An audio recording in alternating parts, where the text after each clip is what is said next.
He thought of everything. Phone records, security footage, witness statements, receipts. He spent weeks planning. He rehearsed his answers. He built a timeline so clean, so precise, that even experienced detectives nodded along. March 18th, 2015, a Wednesday, Charlotte, North Carolina. A 35-year-old software engineer named Rachel Dunn leaves her office at 5:30 p.m. She texts her husband, Brian, "On my way. Pick up wine?" Brian texts back, "Got it. Love you." Rachel never made it home. Her car was found 2 days later, parked outside a grocery store. The doors were locked. Her phone was in the center console. Brian Dunn told police a simple story. He was home all evening. He had phone records to prove it. He had receipts. He had security footage. The timeline was perfect until one detail ruined everything. Rachel and Brian Dunn had been married for 8 years. No history of domestic violence, no affairs. On paper, they were a successful, happy couple. They were the couple you looked at and thought, they have it all. Beautiful house, great jobs.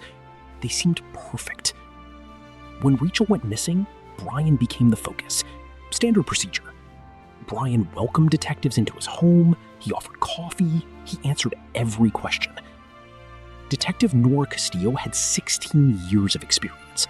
He laid out his timeline like he was presenting at a business meeting. At 6:15, I ordered pizza. At 6:32, I received a confirmation text. At 7:10, the pizza arrived. Here's the receipt. Here's the driver's name. Call him. Most people don't have that level of detail. Most people have to think. He didn't. Brian's timeline. 5:45 p.m. arrives home. 6:15 p.m. orders pizza. 6:32 p.m. confirmation. 7:10 p.m. pizza delivered. 7:15 p.m. to 10 p.m. watches TV. 10:15 p.m. calls Rachel. No answer. 10:30 p.m. calls again. No answer. 11 p.m. texts. Worried. Call me. The timeline was airtight. Detective Castillo had nothing. Then she noticed the detail. Brian's phone records showed him connected to home Wi-Fi from 5:45 p.m. until 10:15 p.m. That meant he was home. But Detective Castillo noticed the smart lock logs. Every door opening was recorded. The logs showed the front door opening at 6:48 p.m., and again at 6:52 p.m., and again at 7:05 p.m. When Castillo asked Brian, he said, "I must have stepped outside to get something from my car." That was the detail. The one detail that ruined everything. If Brian was connected to home Wi-Fi, his phone would have switched to cellular the moment he stepped outside the range. Castillo requested a Wi-Fi range test. The signal dropped at 62 feet. Brian's car was at 45 feet, still within range. So why did the smart lock log 3 openings? Castillo looked at the timing. At 6:52 p.m., Brian's phone showed a 2-minute gap in Wi-Fi connection. Then another gap at 7:05 p.m. The gaps were short. 90 seconds, 2 minutes, 45 seconds. Easy to miss, but they didn't match Brian's story. Detective Castillo requested Brian's phone records from his cellular provider.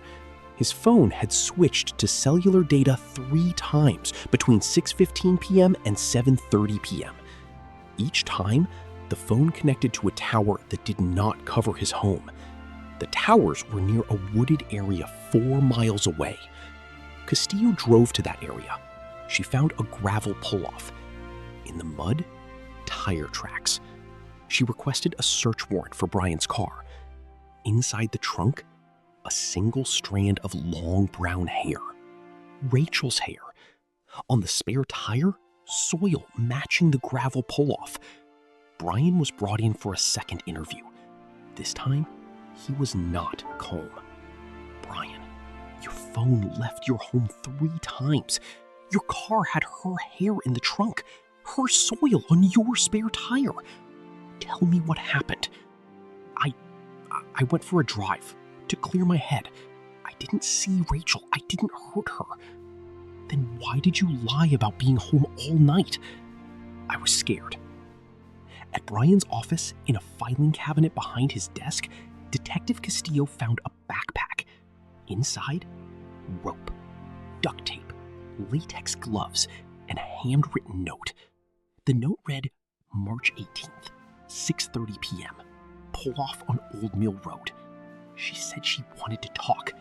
She lied. I had to end it. Brian Dunn was arrested on March 25th, 2015.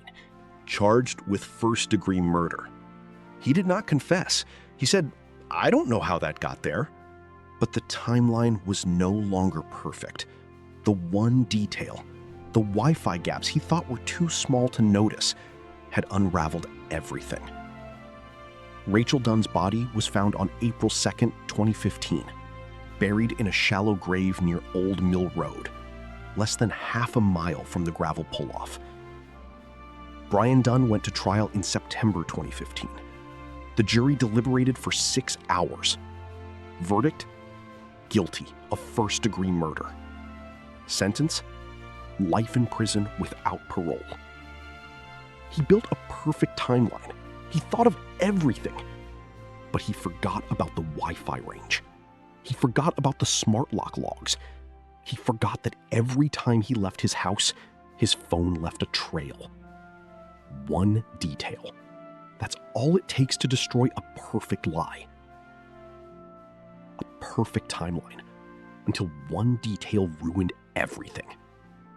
Brian Dunn is incarcerated at Central Prison in Raleigh, North Carolina. He will die there.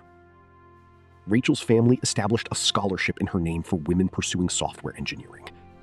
To build something better than he destroyed, her mother said. If you or someone you know is in a dangerous relationship, help is available. The number is on your screen. I'm your host. Thank you for watching.